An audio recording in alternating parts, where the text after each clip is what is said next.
श्री राधे।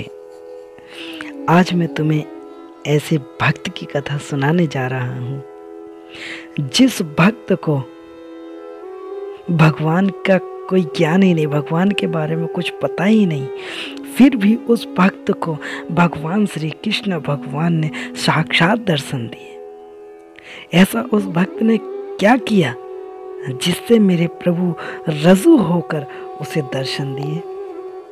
सुनिएगा उस भक्त की कथा। एक जंगल में एक संत, महान संत कुटिया बनाकर रहते थे, वहां निवास करते थे। उसी मार्ग में एक किरात गुजरता था। किरात का मतलब होता है शिकारी। जब शिकारी मृग के शिकार के लिए गुजरता, वहां से निकलता, तो उसी मार्ग में संत जी की कुटिया पड़ती।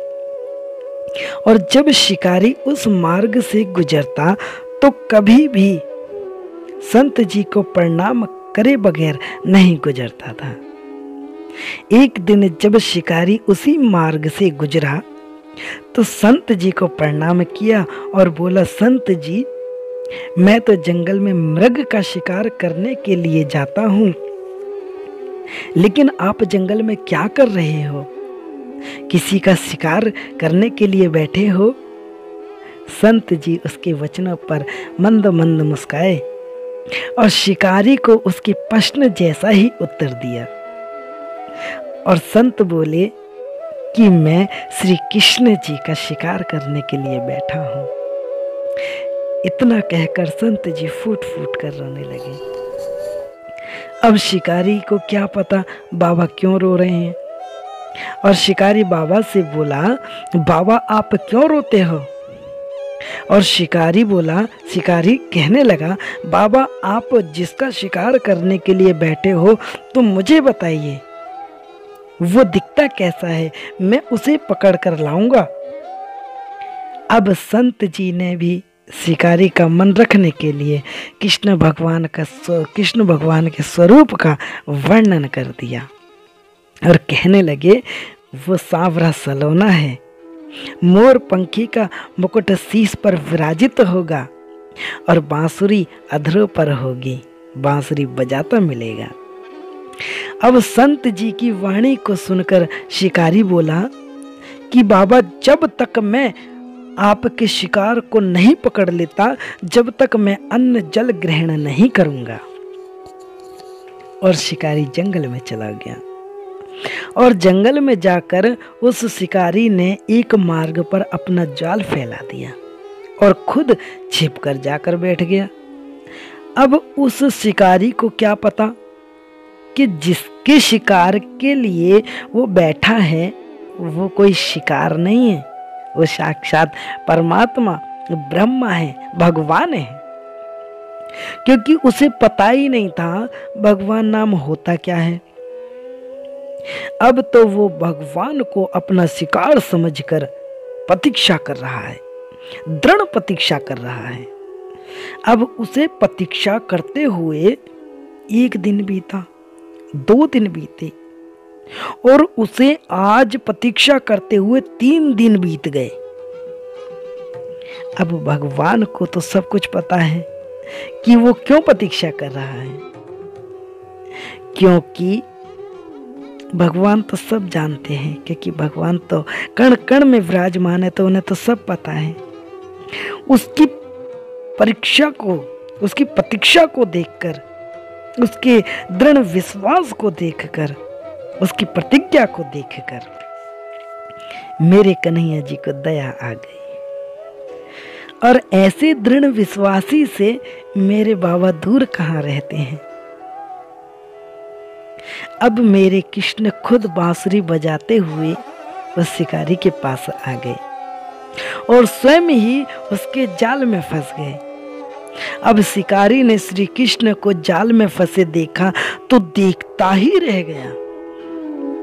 अब तो खुद शिकारी उनकी मनमोहनी छवि को देखकर स्वयं उनके जाल में फंस गया।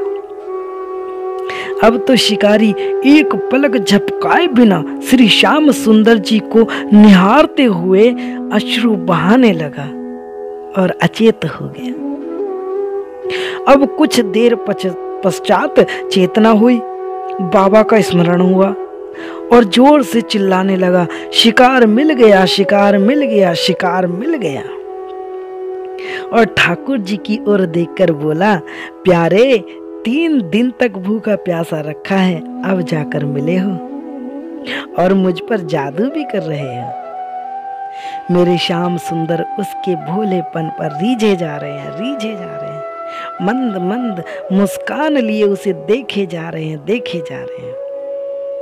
अब शिकारी भगवान श्री कृष्ण को शिकार की भांति अपने कंधे पर डालकर उन संत के पास ले गया और आकर बोला, बाबा मैं आपका शिकार लेकर आया हूं। जब बाबा ने यह दृश्य देखा तो क्या देखते हैं कि शिकारी के कंधे पर श्री कृष्ण भगवान है और जाल में से मंद मंद मुस्कुरा रहे हैं। अब संत जी के होश उड़ गए। अब संत ने शिकारी के चरण पकड़ लिए, शिकारी के चरणों में गिर गए। शिकारी बोला, बाबा आप ये क्या कर रहे हो?